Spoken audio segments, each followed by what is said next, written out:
Hello friends, मैं doctor अव्यक्त अग्रवाल। मैं एक सीनियर शिशु रोग विशेषज्ञ एवं एलर्जी विशेषज्ञ हूँ। पिछले कुछ दिनों में बहुत सारे कोविड से ग्रसित बच्चे या कोविड के संपर्क में आए बच्चों का होम आइसोलेशन या भर्ती करके इलाज करने का अनुभव प्राप्त हुआ। साथ ही साथ में बहुत सारी जो रिसर्च हुई है दुनिया में, उन पर आधारित ये वीडियो है। कुछ गलतफहमियां दूर करने के लिए बच्चों से संबंधित, आपको उनकी डायग्नोसिस, इलाज और खतरों के संबंधित में बताने के लिए। और इंटरनेट पर मैंने देखा कि बच्चों के लिए कोविड से संबंधित जानकारी अच्छी नहीं है, खासकर वीडियो तो बिल्कुल भी नहीं है। तो यदि अच्छा लगे तो इसे औरों तक ज़रूर पहुँचाना। तो बात यह है कि बच्चों में एक जो कॉमन परसेप्शन है, या रिसर्च भी कहती हैं कि बच्चों में एडल्ट्स की तुलना में खतरा कम होता है, खासकर मृत्यु का। और ये सच है रिसर्च के हिसाब से। लेकिन साथ ही साथ में इस चक्कर में कुछ गलतफहमियां बहुत सारे हेल्थ पर्सनल्स को भी हो जाती है। मैंने देखा कि किसी के दादा दादी बीमार हैं या माता पिता बीमार हैं और उनको किसी मेडिसिन के डॉक्टर ने बोल दिया कि बच्चों का ज़्यादा खतरा नहीं रहता है, तो कुछ भी नहीं करने की ज़रूरत है। लेकिन ये गलत हो सकता है, क्योंकि खासकर लेस देन 2 ईयर्स के जो बच्चे हैं वह गंभीर भी हो सकते हैं कोविड की वजह से। तो ये ध्यान रखिए कि यदि कोविड के लक्षण हैं तो उनकी प्रॉपर जांच, इवैल्यूएशन होना चाहिए।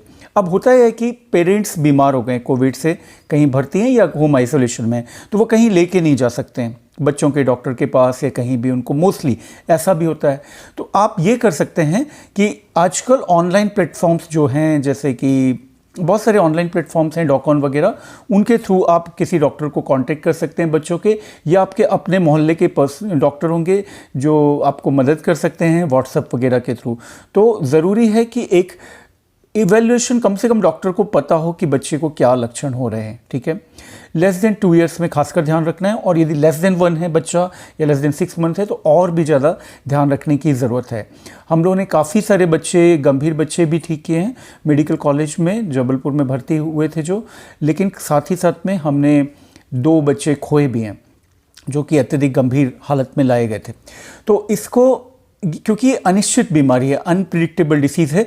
पहले तो ये बता दूं कि अब ये लाइलाज बीमारी है, ये नहीं कहा जाना चाहिए कोविड, क्योंकि ठीक है बहुत ही इफेक्टिव एंटीवायरल नहीं है कोई, लेकिन बहुत सारे सपोर्टिव ट्रीटमेंट से बहुत सारे लोगों की जान बच रही है, बहुत सारे लोगों की। इवन अब तो हाई रिस्क कैटेगरी में जो लोग हैं उनकी भी जान बचाई जा सक रही है, क्योंकि जो हैप्पी हाइपोक्सिया जो आपने सुना था पहले, जब शुरू में वुहान वगैरह में हुआ, उसके 2-3 महीने तक तो यही लोगों को समझने में लग गया कि लोग हाइपोक्सिक हो जाते हैं और पता नहीं चलता, और इस वजह से बहुत गंभीर हालत में आईसीयू में पहुँचते हैं या डेथ होकर पहुंचते हैं। तो उसको अब घर घर में मॉनिटरिंग लोग पल्स ऑक्सीमीटर के थ्रू कर रहे हैं। पल्स ऑक्सीमीटर एक छोटी सी डिवाइस जो 500 से 2000 रुपये के बीच में अब मिलने लगी हैं, सस्ती हो गई हैं और घर घर में उपलब्ध हो सकती हैं, तो वो लोग करने लगे। तो इस वजह से इसको लाइलाज नहीं कहा जाएगा। साथ में सीटी स्कैन जैसे जो टूल्स आ गए हैं, जिससे हम अर्ली निमोनिया तो नहीं हो रहा वह समझ सकते हैं।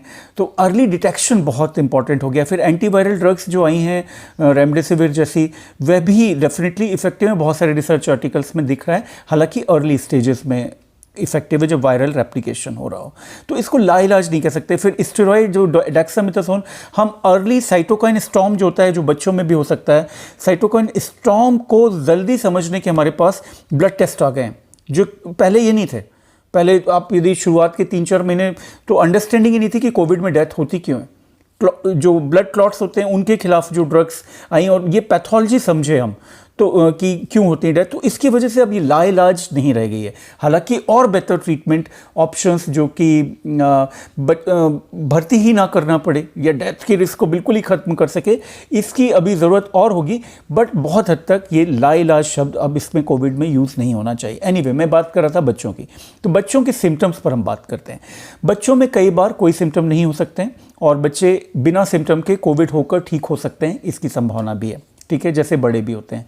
दूसरा है सिम्टम्स में जो बुखार, सिर्फ बुखार भी कोविड हो सकता है इस समय, यदि आपके एरिया में काफ़ी सारे कोविड के पेशेंट्स हो चुके हैं तो।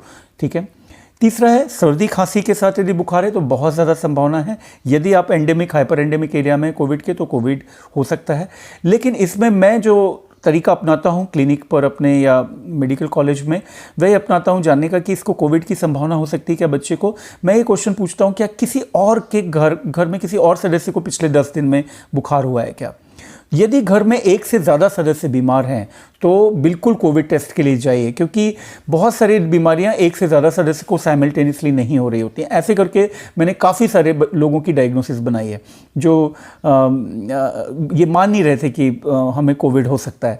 बहुत लोग रिलेक्टेंट होते हैं कोविड टेस्ट के लिए, लेकिन कोविड बच्चों की टेस्टिंग या बड़ों की टेस्टिंग इसलिए ज़रूरी होती है क्योंकि आप दूसरों को बचा सकते हैं, खासकर बुजुर्गों को अपने घर में बचा सकते हैं जो कि हाई रिस्क होते हैं। हाई रिस्क में हैं, उनका ट्रीटमेंट हो भी जाएगा तो भी फाइनेंशियल बर्डन या आपका वर्क लॉस ये सब होता है, तो बेहतर है कि बुजुर्गों को बचाइए।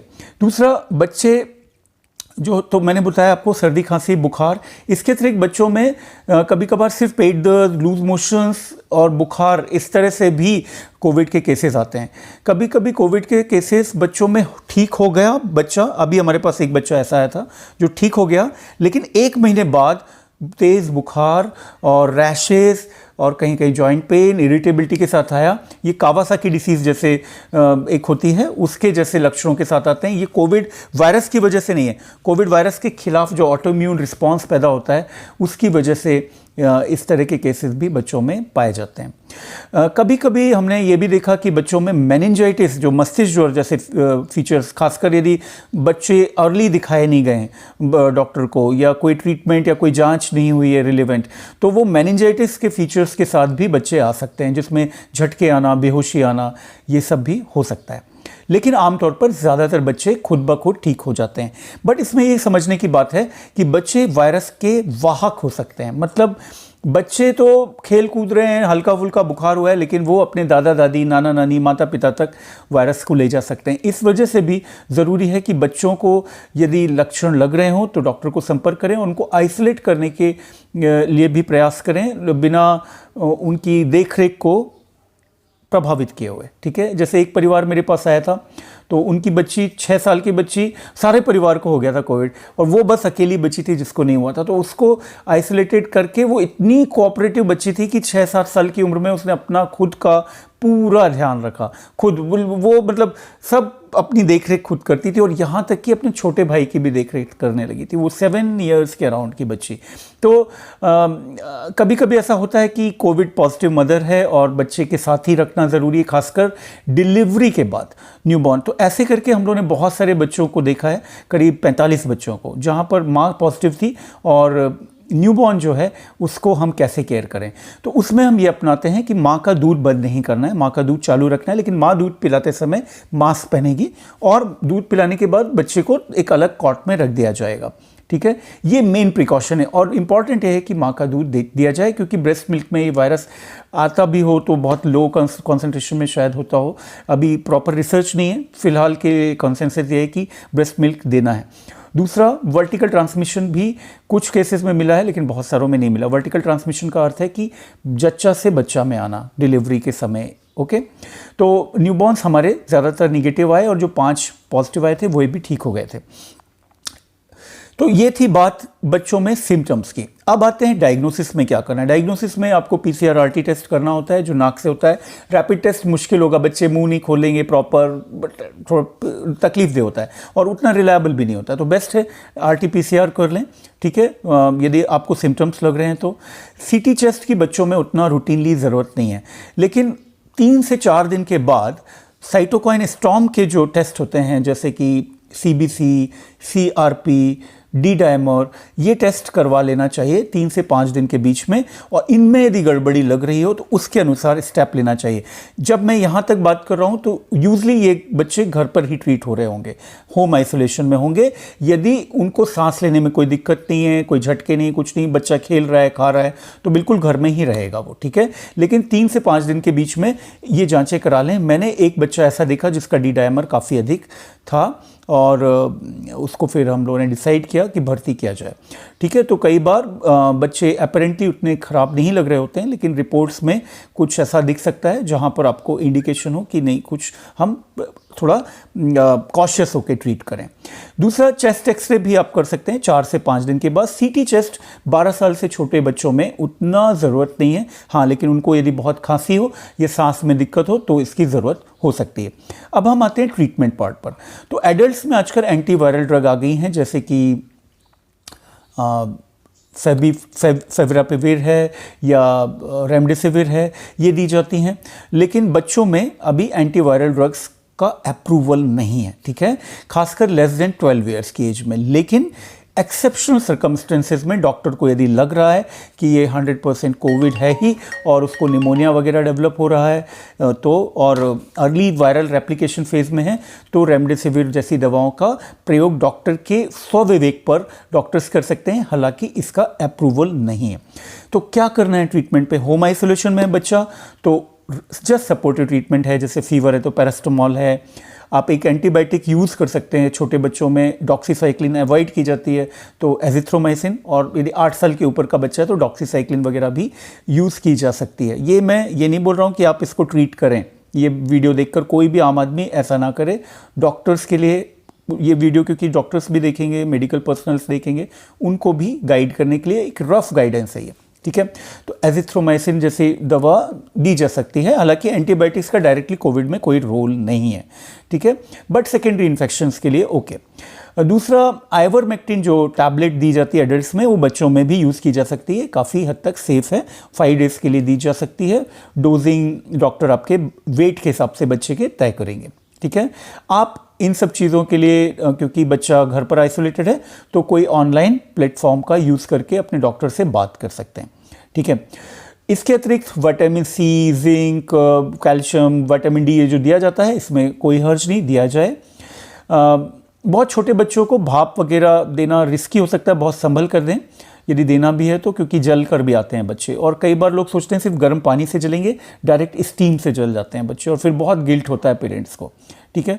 तो बहुत ही सोच समझ कर उसका प्रयोग करें। अच्छा खाना, बैलेंस डाइट, कोई व्यर्थ के परहेज नहीं करें। दाल, चावल, सब्जी, रोटी, फल, दूध, फ्रूट्स हर तरह के दे सकते हैं जो बच्चे को पसंद आए। फोर्सफुल फीडिंग मत करिए।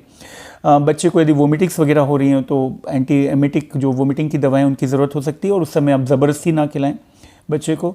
थोड़ा बहुत अंदर बाहर खेलने दें, जहाँ पर कोई दूसरे लोग ना हो, जैसे आंगन है, छत है, लेकिन आपकी मॉनिटरिंग में, ठीक है, ये करें।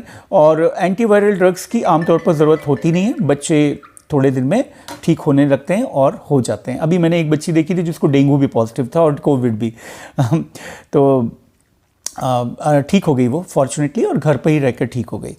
तो इस तरह से बच्चों में ट्रीटमेंट सिंपल है, लेकिन साथ ही साथ में नेग्लेक्ट नहीं करना है। कोविड भी अब क्योंकि पूरी तरह लाइलाज नहीं है, काफ़ी हद तक लोग ठीक हो रहे हैं, तो भी इसमें अभी हमें प्रिकॉशंस की ज़रूरत है, क्योंकि एक साथ जब बहुत लोग बीमार होते हैं देश में, तो हमारा हेल्थ इंफ्रास्ट्रक्चर खराब रिजल्ट देने लगेगा, वही बीमारी में खराब रिजल्ट आएगा, ठीक है। इस लाइक कि एक आप गृहिणी हैं और आप खाना बहुत अच्छा बनाती हैं, लेकिन अचानक बिना बताए आपके घर में 20 लोग आ जाते हैं, तो आप कितनी जल्दी और कितना अच्छा खाना बना सकती हैं, और 20 की जगह फिर 40 आ जाएं तो कितना हाइजीनिक, कितना जल्दी, कितना अच्छा खाना बना सकती है ना। सेम चीज़ों में आपकी गड़बड़ होने लगेगी जो आपको ऑलरेडी काम आता है। तो इसलिए लोगों को ये समझना चाहिए कि ये इस तरह से कहना कि ये फालतू का वायरस है, झूठ है, ये सब गलत है। मैंने ये देखा कई पढ़े लिखे लोग भी इस तरह की बात करते हैं, और ये एक्चुअली एक तरह की सेल्फिशनेस की निशानी भी है, क्योंकि आप ठीक हो गए, आपके घर में कोई ठीक हो गया, आपको नहीं हुआ, तो आप समझ रहे हैं कि ये कुछ भी नहीं है। लेकिन आप यदि किसी भी मेडिकल कॉलेज जाकर देख लें, वहाँ पर हालात देखें अंदर जाकर मरीजों की, उनकी तकलीफ़ों की, तब आपको समझ आएगा। दूसरा, मैं एक मैसेज और देना चाहूँगा, क्योंकि ये नया वायरस है, इसके डेथ के बारे में तो आपको पता चल गया कि डेथ पहले ज़्यादा थी, अभी कम होते जा रही, इलाज क्योंकि आ गए हैं, लेकिन अभी भी जो नहीं पता है साइंटिस्ट को वो है क्या ये लॉन्ग कोविड सिंड्रोम कर सकता है। लॉन्ग कोविड सिंड्रोम का अर्थ होता है कि लोगों की लाइफ को लंबे समय के लिए अफेक्ट या ज़िंदगी भर के लिए क्या अफेक्टेड कर सकता है क्या, क्योंकि ये मल्टी ऑर्गन और डिसीज़ है, बहुत सारे डिफरेंट ऑर्गन्स पर, लंग के अलावा भी लंग, हार्ट, ब्रेन, इन पर असर करती है। साइकियाट्री प्रॉब्लम्स कुछ लोगों को देखने मिल रही हैं, कुछ लोगों को हार्ट रिदम की प्रॉब्लम देखने मिल रही हैं, ठीक होने के बाद की बात कर रहा हूँ। कुछ लोगों को लंग्स की प्रॉब्लम मिल रही हैं, जो कि उनकी ब्रीदिंग डिफ़िकल्टी जा ही नहीं रही है, कुछ लोगों की थकावट जा ही नहीं रही है 6-6 महीने तक। तो इसको इस तरह से भी मत लीजिए, आपकी क्वालिटी ऑफ लाइफ अफेक्टेड हो सकती है। साथ में किसी भी देश में यदि बहुत लोग यदि इन्फेक्टेड होकर उनकी यदि प्रोडक्टिविटी कम हो जाएगी तो वो देश का बहुत बड़ा लॉस है। तो इस तरह से मत लीजिए। साथ ही साथ में बच्चों के केस में अभी हमें ये नहीं पता है कि ये कहीं डॉर्मेंट तो नहीं हो जाता वायरस, वेरिसेला ज़ोस्टर जैसे जो चिकन पॉक्स वायरस होता है वो कहीं पर जाकर छुप जाता है, फिर कई सालों बाद हर्पीस ज़ोस्टर के रूप में उभरता है। तो इस तरह की पॉसिबिलिटीज़ जब तक साइंटिस्ट ना बोल दें कि नहीं ऐसी खतरे नहीं है, तब तक इसको आपको बचे रहिए। कोशिश कीजिए कि वैक्सीन जब तक ना आ जाए तब तक आप अपने फैमिली को बचा कर रखें, खुद को बचा कर रखें और दूसरों को बचा कर रखें। और यदि आप ऐसा कर पाते हैं तो आप सबसे बड़े देशभक्त हैं।